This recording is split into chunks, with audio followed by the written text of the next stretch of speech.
Hello, everyone, and welcome to another edition of Dayton Sports Huddle, The Dish. We're back here at Submarine House in Centerville, and it's early National Signing Day. Richie, I'm here with my co-host, Richie Moody, and we'll introduce our guest more formally in a few minutes, but Mr. Kevin Floor, who's Supervisor of Officials. Thanks for joining us. Thank you. And all the TVs around here, the buzz about high school football commitment, or high school football players committing to colleges, and that ties into what we're doing today. Absolutely, lots of going on, lots of shaking and moving in the college arena as well as the high school arena. I'm excited about what's going on, especially in the Miami Valley with all the kids that are signing. So much excitement, so much great, just with the kids looking forward to what's going on in here in the future for their future careers. Yeah, and I forgot to mention I'm Jeff Louderback, and with Richie Moody, and this we're excited. This is our third edition of Dayton Sports Huddle, The Dish, and the whole concept is focusing on Dayton area high school, college, professional athletes, coaches, officials, and executives, and we're really excited to have you on, Kevin, because officiating is really an essential part, obviously, of the game, but you really don't think about it. And I know, Richie, you're a basketball and a football official.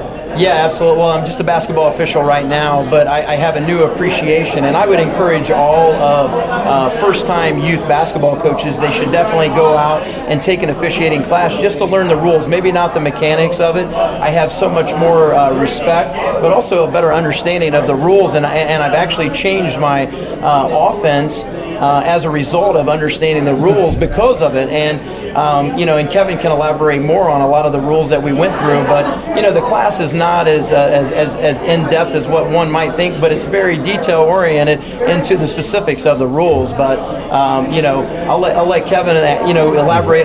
The biggest thing away for me was probably 2 or 3 of the rules: the block charge, the illegal screen, and the other one would probably be the that it's not reaching in unless there's contact made. Right. You can reach in anytime you want. So I'll let you elaborate a little bit on that.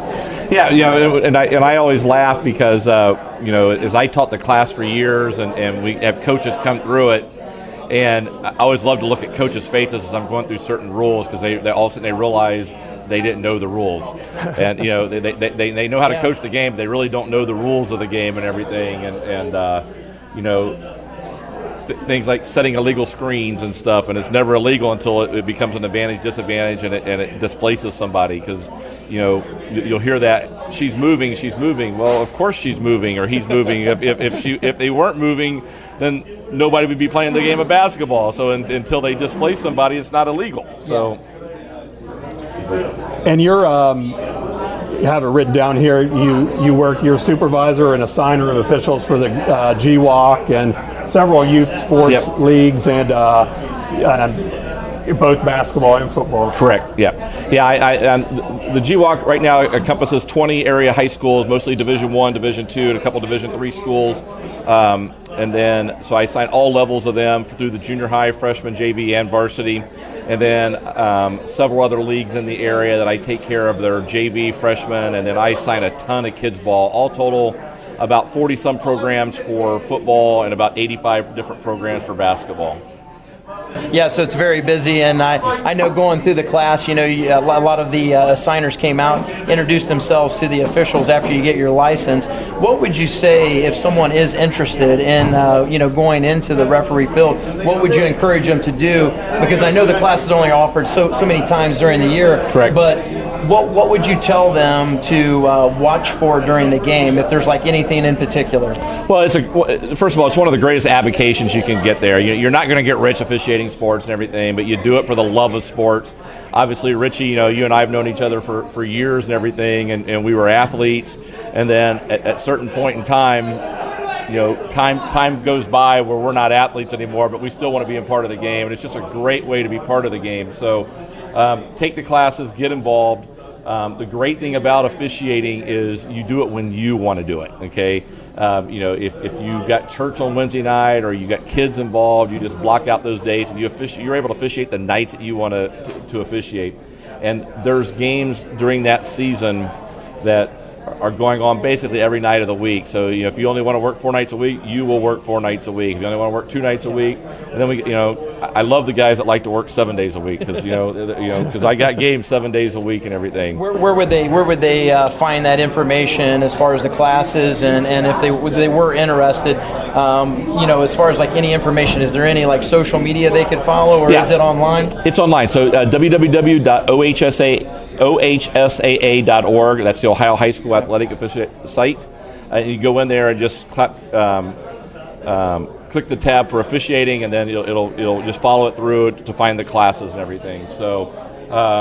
Typically the classes though are offered usually like the season before, so correct. If you're wanting to learn about football or soccer or cross country, they would want to do that during the summer, correct? Yeah, absolutely. So what we do in almost every single class is we set it up prior to the season starting. So like your class you just finished with basketball, that class started in October, and it's designed for you to graduate from that class right before the season starts, usually the week of the season starting, because you're doing scrimmages and stuff leading up there. We're doing everything we can to get you ready to go out there and officiate a sport. And then, because there is an investment, there's a cost to the class, there's a cost of getting uniforms. That way, as soon as you graduate from the class, and it's usually about a 5-week class, 2 nights a week, and then a couple of scrimmages. But as soon as you graduate from the class, boom, you're ready to go out day one, start officiating, and to make some income from the games. So how? What are the main differences between? We were talking before the show about there's intricacies with each sport, basketball and football. What are the main differences in officiating basketball versus football as far as the skills, the focus, and all those? Well, and I joke around. I do baseball, football, and basketball, but we'll concentrate on basketball and football. And I joke around that basketball is by far the easiest sport to learn, the hardest sport to officiate. Okay, football, just the opposite. It is by far, there's so many rules to football. It's by far the hardest sport to learn, and it's by far one of the easiest sports to officiate. So you take it into consideration here with basketball. The game is so fast. The fans are close to you. You got to make that split-second decision on a call, and there's sometimes we're wrong. And the more you get experience, the more patient you get. But football, you can be a lot more patient. You can see a sweep coming to the right, and you can see the guy holding him, but then he gets tackled for a 10-yard loss. You got no harm, no foul, okay? But you see the guy holding him, he's gone, and he breaks a 30-yard gain. Well, now we got a flag. You can delay that flag and think it through. Well, basketball, you can't do that and everything. So, and there's also that thing where the fans are 10 feet from you in basketball and they're 200 feet away from you in football. So you're not hearing them as quite as well. So yes, I totally agree with the assessment in basketball. It's definitely easier to learn, but it's harder to apply because there's so many split second decisions that you have to make. And obviously I haven't gone through the football class yet, but I'm excited to do that, especially with Coach Turner, because he promised that he's going to take that with you. I can't wait. I can't wait. Coach, if you're listening in, I can't wait to get on a football field with you. But and that's why, as I told you guys when I came out and talked to your class in basketball, because I have over 500 officials that work for me, it's a slow process. Like Richie just went through the class and everything, and I start him off with baby steps. I got him starting at the junior high level and below, and then I don't move him up to the high school games until I know he can handle it. Okay, so it's a gradual process. So he's eligible to do JV and freshman games, but quite honestly, if I sent Richie out tomorrow to do a Wayne Centerville JV game, he would come to this show next week and said my officiating career is over. Okay, but a month or so from now, once we know, he's getting more experience and getting going with it, and then he'll be ready for that level. And it's slow process and everything. But it's something I've learned through the years how to handle that to get people ready. Some people progress faster than others, and some never do. So well, it's probably the hardest thing to do as a coach and as a player, and even as fans out there. And probably a tip I would tell people if they're wanting to go into refereeing, they need to start not watching the basketball.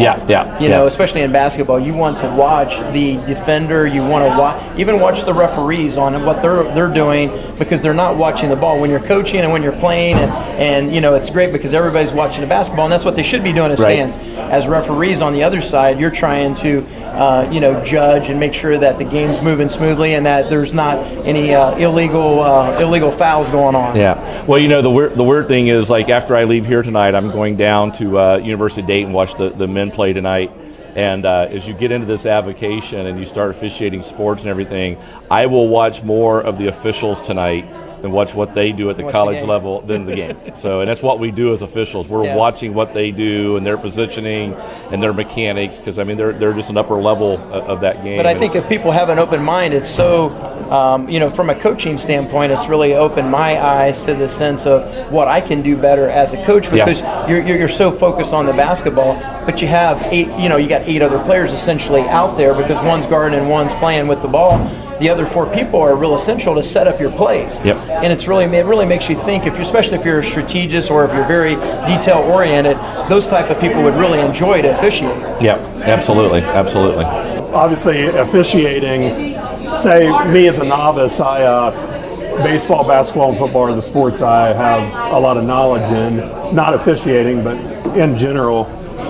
So what, football, you think would be the easiest to start out in, because I guess you have one specific assignment versus basketball where you have to monitor the whole court. And we teach as you're going through, you have your primary and secondary areas, but in football, even though there's 22 players on the field, typical football at a lower level, there'll be 4 officials. At the high school level, there's 5 officials. But as a referee, I really only have 2 responsibilities. My number one job is protect that quarterback. That's my number one job. I will never, ever, as a referee, see pass interference. If I did, it comes back, I was a fan of the game, because I'm thinking, hey, this is a great pass, and it's 50 yards downfield, but my quarterback's laying on his butt because he just got drilled. So, that's my sole responsibility, is watching him, see how he's going. But then if there's a running play or whatever, we're looking for holding on the interior line. But the wing guys are the ones that's looking for pass interference. And my umpire is the one that's looking on the interior line for hold. So we just have responsibilities, and we're really only watching 4 or 5 players. That's it. Is it the same in football, Kevin? I know in basketball you want to watch the defenders. Is that pretty much what you're watching, or do you have to watch both sides? No, you have to watch both sides and everything. But again, you're only watching 4 or 5 players. Gotcha. What they're doing, and in basketball, you have your there's a court, and we have our certain areas of that on the varsity level. We have certain areas. There's 3-man mechanics, and we have our primary and we have our secondary, and then we have areas that's not our responsibility at all. Not that we can't come out of that primary and get a call, but if it calls out of our primary, we're never going to call travel out there because we're not looking there. We always tell if we're going to come and get something out of our primary, it's going to be the halibut. We're going to get that huge fish. Okay, we're going to get the big call, because you got to trust your partners. You're out there, and as you get to know your partners, they know what they're doing. And fans don't think they know what they're doing, but they know what they're doing. Well, it's a team sport. It's a third team, really. It is. And it really is, because it's I've learned that even in the 2-man, because that's all I've officiated, we're really our own team out there as well, and our job is to be as inconspicuous as possible. Yeah. Let the kids play and have fun, and let the fans enjoy the game that's going on. Absolutely.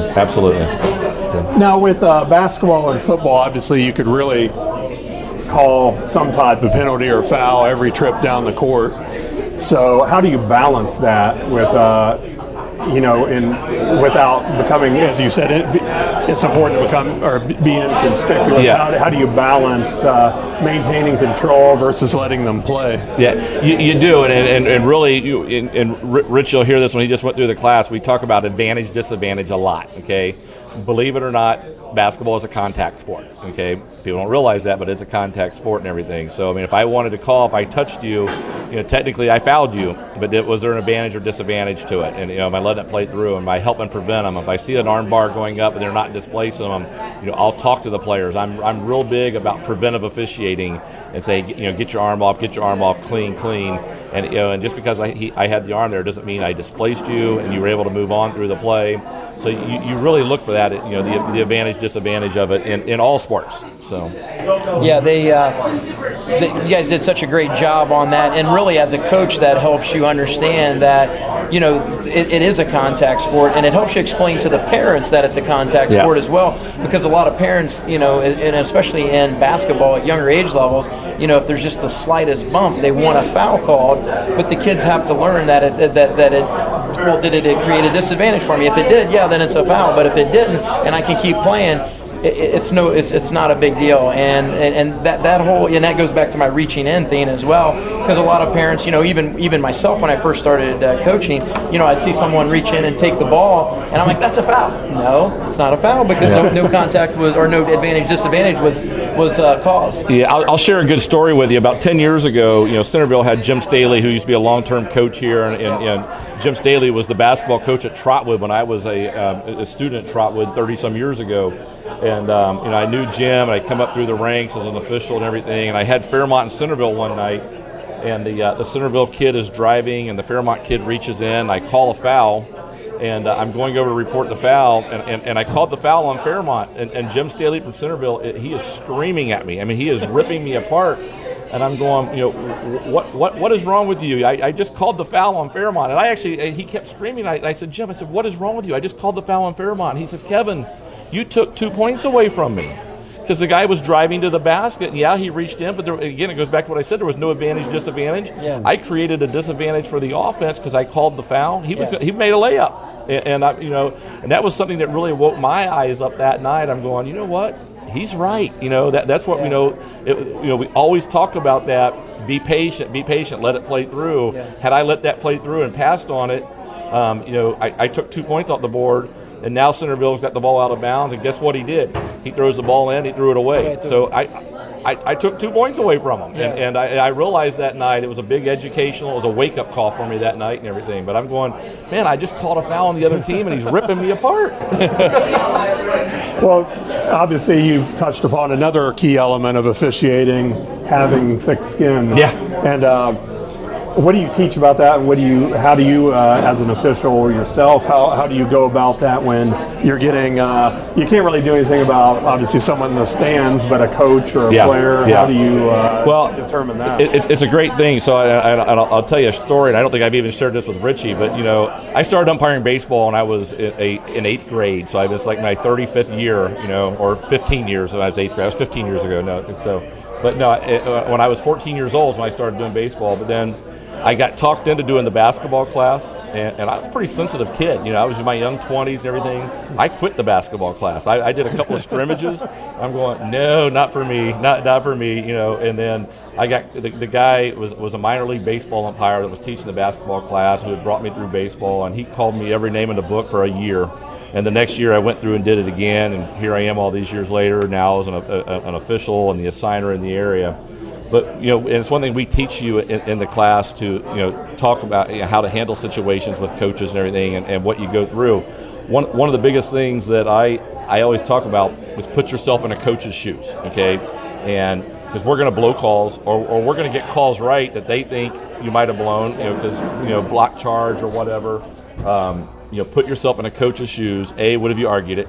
And if you say, yeah, I probably would have argued it, then prepare to take a little bit more heat than you normally would, because that's part of the game, as long as they don't get personal, okay? And, years ago, we had a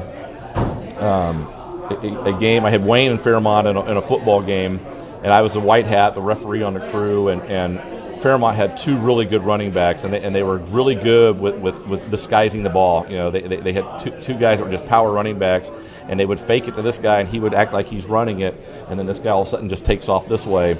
And this game was 7-3. Wayne was highly favored, and Fairmont's got a chance to win, and they're going for it on 4th down, and they fake that ball, and the guy runs up here. He gets tackled at the line of scrimmage, and my umpire blows the call. And here's the guy running the ball on the other side, and he's gone, okay? And, it's an inadvertent whistle. We got an inadvertent whistle there, and it's one of those situations, you know what? I got to take some heat here. And the coach was pretty upset and said some pretty strong words, and I said, yep, and the whole thing is, even though my partner did it, we're still as a crew. It's not, we don't throw our partners under the bus.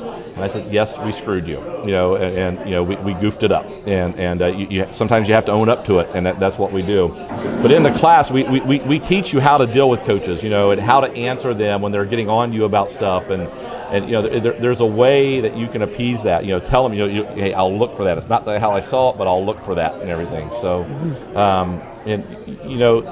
the longer you get in this, I've been doing this so long. Most of the coaches know me. You get a respect from them, and they Richie will be a good official here in a couple of years, and I'll guarantee you, if me and another veteran and Richie, they're going to come after Richie that night because they know Kevin, they know the other veteran. They can smell that rookie a mile away, and they know they can pick on him. They know they can't pick on me and everything. So we talked to them about that. Hey, they're going to come after you tonight. Just call your game. We're going to help you here and stuff like that. So. Yeah, absolutely. I think the biggest thing that as a former athlete, you don't really hear so far coaching basketball from my personal experiences. You're so focused on doing your job, you really don't hear all of the little complaints of, hey, they're traveling, or whatnot, whatever the fans might be saying.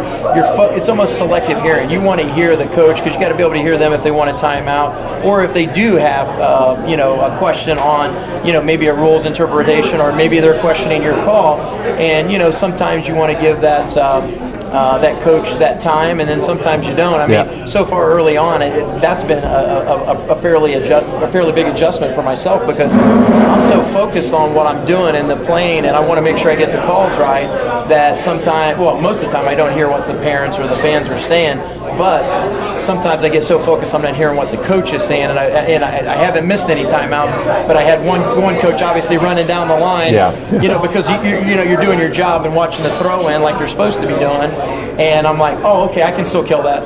Yeah, it's amazing, even at the smaller levels, how much you have to process and how fast the game is, and you're trying to process this all at once. And that's why I start at the lower level, and then we graduate you up and everything, because at some point you do turn a corner because it all just starts coming together, and you're going, I got this, and this. I can do all four things at one time and everything, where you're trying to get one of them down right now. Yeah. So it does come together.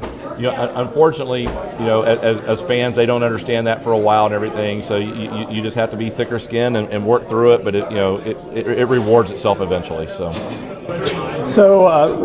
over the course of your career, who are some of the more memorable players that you've got a chance to officiate a game in? Yeah, I can name a lot of them and everything, but I'll share a couple. Back in the late 90s, Troy, Ohio had a Mr. Football named Ryan Brewer, and one of the classiest players that I ever officiated. And we had Troy Centerville that night, and we get there, and I was very beneficial to be on a phenomenal football crew, but we get there that night, and Ryan needed 77 yards to break the school record for rushing yards, and they said, hey, we know he's going to do that this night and everything. We won't delay the game, but on the first opportune time, we're going to present him the game ball. Well, the great thing about that is the guy he broke the record was Bob Ferguson, who went to Ohio State, and then he played for the Chicago Bears. And Bob was in poor health at the time, and he was sitting in a wheelchair on the track, and Ryan happened to break it in the first quarter. He had over 100 yards in the first quarter, but he broke it on a 49-yard touchdown run. So that opportune time, they presented him the game ball. And one of the classiest things I've ever seen is Ryan then took that game ball and ran over to Bob Ferguson and handed him the game ball and said, I want to give you my game ball. Thanks for letting me break your school record and everything. So that was an awesome thing.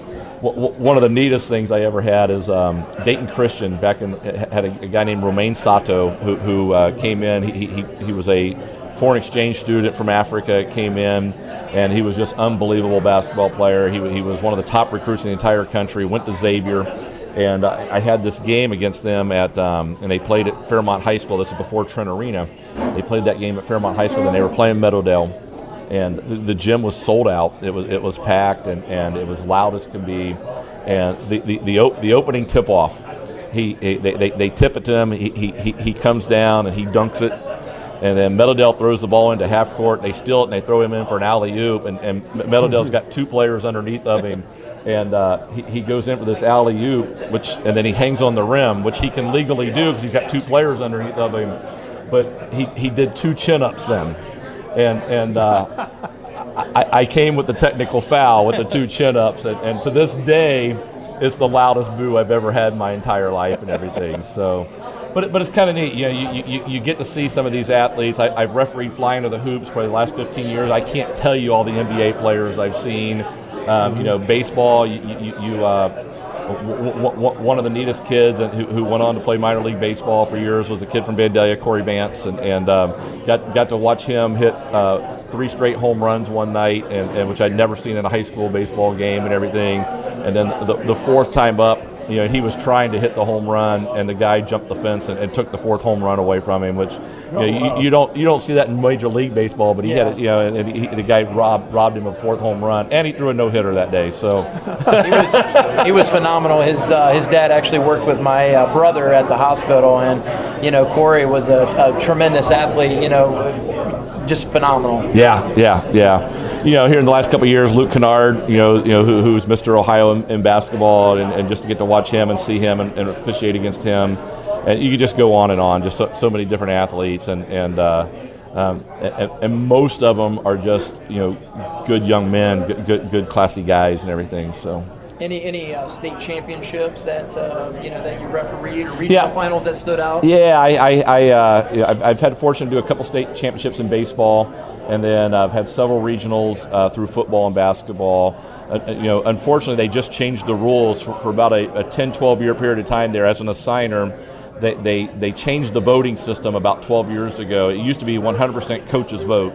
And then they went to a 7-tier panel, 7 different ways you get votes for officials, and the assigners are part of that. So when they did that, they took our tournament eligibility away. They actually just brought it back last year, so we are just now eligible to come back to the tournament and everything. So, but to get there, and it's just a great thrill when you get to those tournament level games, because it's just a whole different atmosphere. It's a lot of fun. Well, we're coming down to the final minute. Do you have any parting thoughts, Richie? No, it's been awesome. Being part of Kevin's crew and learning the officiating. And like I said, I would encourage all, especially first-time youth basketball coaches to go take the class. Don't worry about the mechanics unless you want to become part of an actual refereeing crew. But the rules class itself is well worth the fees that they charge for it, and it'll give them a great foundation to not only coach. And I know that the youth sports, they have so many other classes that they have to take, but it's a great opportunity to really learn the rules and then how to deal with parents and how to coach your kids and all of that. That's the easy part. Understand the rules first, and that will help you all the way throughout your and your kids' career. And for being on the show, Kevin, you'll receive a Submarine House gift card. Thank you. And for everyone watching, feel free to come on down any seven days and nights a week. Great beer prices. Cheesesteaks, subs, pizza, lots of great TVs, and there's no way you'll be able to maintain your focus. So once again, we appreciate you being on, and we hope everyone joins us next time, and feel free to visit the Dayton Sports Huddle, the Dish Facebook page, and we'll let you know when our website will debut. Thanks a lot, everyone.